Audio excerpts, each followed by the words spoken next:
আসসালামু আলাইকুম সবাইকে। আজকে আমরা বুয়েটে আসা কাজ শক্তি উপপাদ্যের একটা ম্যাথ দেখব। আমি মাইশা মুর্শিদ, পড়াশোনা করছি ঢাকা ইউনিভার্সিটি ম্যাথমেটিক্স ডিপার্টমেন্টে। তো আমরা হচ্ছে কোয়েশ্চেনটা যদি দেখি, তো এই কোয়েশ্চেনটাই বেসিক্যালি তোমাদেরকে গল্পে কনভার্ট করে আমাদের স্টাডি বুথের পেজে আর গ্রুপে হচ্ছে দেওয়া হয়েছিল। তো সেখানে হচ্ছে গল্পের সাথে একটা ছবিও দেওয়া হয়েছিল ওটার সাথে রিলেট করে। তো ওখানে হচ্ছে যে ৮ কেজি ভরের বস্তুর জায়গায় মেবি আলুর বস্তা ছিল। আর হচ্ছে হাবলু নামের একটা ছেলে কক্সবাজারে যেয়ে হচ্ছে ১০ মিটার উপর থেকে বস্তাটা ফেলে দেয়, এরকম টাইপের একটা জিনিস লেখা ছিল, কিন্তু ওভারঅল কনসেপ্ট কিন্তু সেম। তো আমাদের এই গল্পে গল্পে ফিজিক্স সেগমেন্টটা আমরা আবার চালু করেছি, কারণ হচ্ছে যে আমরা প্রতিদিন হচ্ছে যে সলভ ভিডিও আকারে যদি দেই তাহলে দেখা যায় অনেকে অঙ্কগুলা করে না। তো আমরা হচ্ছে আগের দিন হচ্ছে কোয়েশ্চেন তোমাকে দিব, তুমি সলভ করবা, দেন আমরা সলিউশন ভিডিও আকারে এগুলো ইউটিউবে ছাড়বো।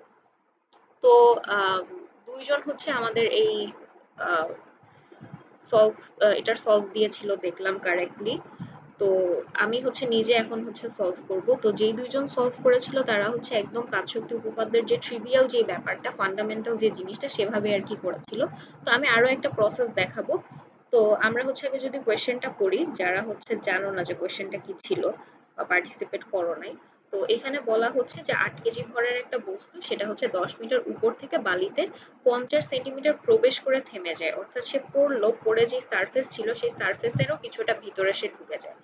তো এখন এই যে ঢোকার কারণে এই বালিও কিন্তু বা সারফেস কিন্তু তার উপর একটা বাধা প্রয়োগ করবে, তাই না? তো এই গড় বাধাটা, যে এভারেজ যে সে একটা বাধা ফিল করবে, সেটা আসলে আমাকে বের করতে বলা হয়েছে। তো আমরা এটাকে যখন ছবিতে কনভার্ট করেছিলাম, জিনিসটা দেখতে আসলে এরকম লাগে। তো এরকম লাগে বলতে,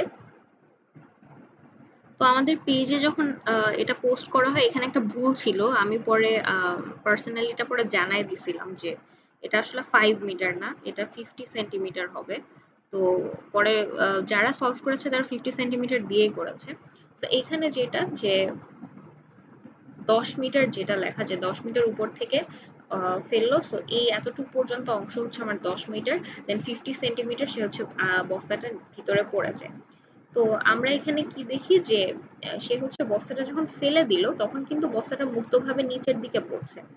অ্যান্ড নিচের দিকে বলতে পৃথিবীর কেন্দ্রের দিকে সে যাওয়ার চেষ্টা করছে, এই জন্য অভিকর্ষজ ত্বরণ নিচের দিকে জি কাজ করে।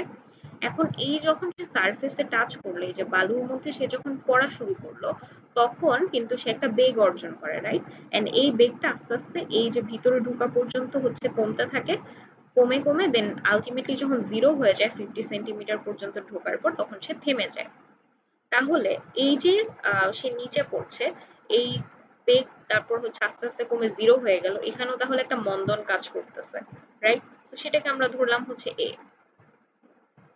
আর এই যে হচ্ছে তার এই ত্বরণটা যে সৃষ্টি হলো এই সারফেসে, এটা কেন সৃষ্টি হলো? কারণ হচ্ছে যে এই যে বালু, সেও কিন্তু একটা ধাক্কা তাকে দিচ্ছে, একটা গড় বাধা তাকে দিচ্ছে। তাহলে বিপরীতমুখী দুইটা বল আমার এখানে কাজ করতেছে।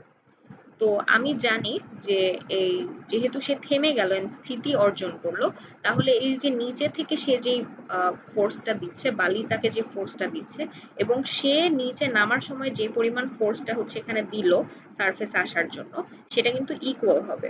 তো এই ফোর্সটা যদি, এই গড় বাঁধাকে যদি আমরা আর ধরি, তাহলে আর সমান, আমরা হচ্ছে উপরের দিকে যেটা, নিচের দিকে যেই বলগুলা কাজ করছে সেগুলোর ভ্যালু হচ্ছে সেম হবে।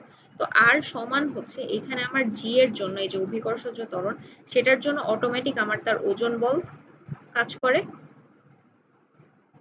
অলসো এই যে এই ত্বরণটা ক্রিয়েট হলো বা এই মন্দনটা আসলে, কারণ বেগ আস্তে আস্তে কমে, তো সেটার জন্য তার আবার কার্যকারী হচ্ছে বল হচ্ছে এম এ।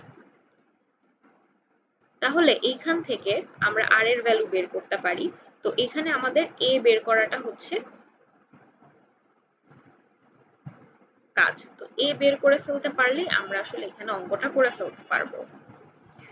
তো এই ক্ষেত্রে আমরা হচ্ছে যদি দেখি যে এখানে হচ্ছে এস এর ভ্যালু হচ্ছে 10 মিটার, আর হচ্ছে জি দেওয়া, আর এটা জানি ইউ সমান 0, তো ভি স্কোয়ার সমান ইউ স্কোয়ার প্লাস 2as।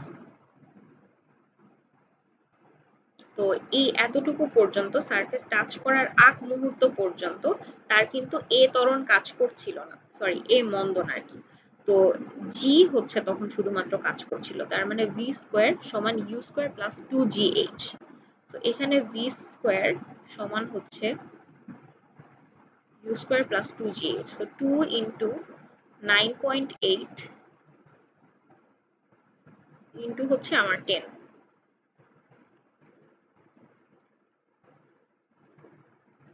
তো আমার এখানে ভি এর ভ্যালু আসে হচ্ছে 14 মিটার পার সেকেন্ড। এবার এই ভি হচ্ছে এখানে তার আদি বেগ সারফেসের জন্য, আর শেষ বেগ হচ্ছে 0, এন্ড এইখানে তখন আমার এস অর্থাৎ ডিসটেন্স হচ্ছে 50 সেন্টিমিটার। তো তখন সেখান থেকে আমি আবার এ বের করব, সেম প্রসেস। তখন হচ্ছে আমার এ হচ্ছে অজানা, অর্থাৎ V square equal U square plus 2as। So এখানে আমার এ এর ভ্যালু আসবে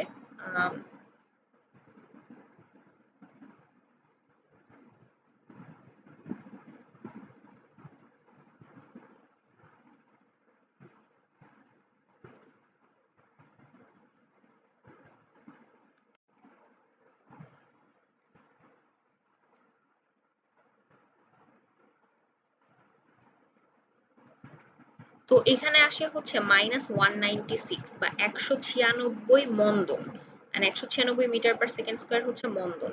তো ভ্যালুটা হচ্ছে আমরা এর জন্য হচ্ছে ক্যালকুলেট করব, কারণ এখানে হচ্ছে মান, আমি ডিরেক্ট বলেই দিচ্ছি যে এটা একটা মন্দন। তো এখানে আবার আমার আলাদা করে মাইনাস চিহ্নটা দেওয়া লাগবে না, কারণ মাইনাস হচ্ছে জাস্ট এটা ডিসক্রাইব করতেছে যে সেটা মন্দন হচ্ছে, মানে আস্তে আস্তে বেগ কমে, কিন্তু সেটা আমরা হচ্ছে মান বসানোর ক্ষেত্রে এই মাইনাসটা দিব না। তো আমরা এখান থেকে যখন ক্যালকুলেট করব তখন আসলে যেটা আসে সেটা হচ্ছে যে 8 ইন্টু 9.8 প্লাস 196। সো আমার অ্যান্সার ফাইনালি আসে হচ্ছে 1646.4। তো এটা হচ্ছে এই মেথডে করলে আমার জন্য আসলে ভিজুয়ালাইজ করা সহজ হয়, বলতে গেলে আমি বুঝে বুঝে করতে পারি যে উপরে কি পরিমাণ ফোর্স হচ্ছে আর নিচে টোটাল কি পরিমাণ ফোর্স, এন্ড যেহেতু সে স্থিতিতে থাকে তাই এই নিচের নেট বল আর উপরের যে নেট বল সেটা হচ্ছে অ্যাকচুয়ালি ইকুয়াল। সো এটা ইউজ করে আমি হচ্ছে গড় বাঁধা ইজিলি বের করতে পারি। আর যারা হচ্ছে সলভ করেছিল কারেক্টলি তারা যেটা করেছিল একদম প্রপার কাজ শক্তি উপপাদ্য হচ্ছে ইউজ করেছে। তো আমি ওভাবে দেখালাম না, ওটা হচ্ছে বেসিক্যালি যে এফ এক্স সমান mgh প্লাস mgx। অনেকে হচ্ছে যারা বুঝে বুঝে করে তারা তো ভালো, কংগ্রাচুলেশনস, বাট অনেকে হচ্ছে না বুঝে মুখস্থ করে ফেলে, তখন আর মনে থাকে না যে কোনটা এইচ এর ভ্যালু হবে আর কোনটা হচ্ছে এক্স এর ভ্যালু হবে। তো বেসিক্যালি হচ্ছে এইচ হচ্ছে এই দূরত্বটা, আর সারফেস পর্যন্ত যতটুকু ঢুকে সেটা হচ্ছে আমার এক্স এর ভ্যালু। তো বেসিক্যালি কাজ শক্তি উপপাদ্য অনুযায়ী আমরা যখন হচ্ছে এটা ডিরাইভ করি তখন জিনিসটা এভাবে দাঁড়ায় যে এফ এক্স সমান হচ্ছে mgx প্লাস হচ্ছে mgh। সো এইখান থেকে তখন আমি জাস্ট এফ এর ভ্যালুটা বের করি, সেটাই হচ্ছে আমার গড় বাঁধা। তো এভাবে করলেও একই অ্যান্সার আসে। সো আমরা হচ্ছে এরকম করে করে গল্পে গল্পে ফিজিক্স আকারে হচ্ছে এই কোয়েশ্চেন্স গুলা দিব, এন্ড তোমরা হচ্ছে আমাদের গ্রুপে জয়েন হচ্ছে এগুলা সলভ করতে পারো। ফর এক্সাম্পল আমি দেখাই, বেসিক্যালি ওরা হচ্ছে আমাদের ডাউট সলভার ছিল, so congrats to them. And next গল্পে গল্পে ফিজিক্স গুলাই হচ্ছে তোমরা পার্টিসিপেট করার চেষ্টা করবা। তো আমাদের অফিসিয়াল ফেসবুক পেজ আর ফেসবুক গ্রুপে যেয়ে হচ্ছে তোমরা সলভ করতে পারবা নেক্সট কোয়েশ্চেন্স গুলা। সো বেসিক্যালি এটাই ছিল, অ্যান্ড ইয়া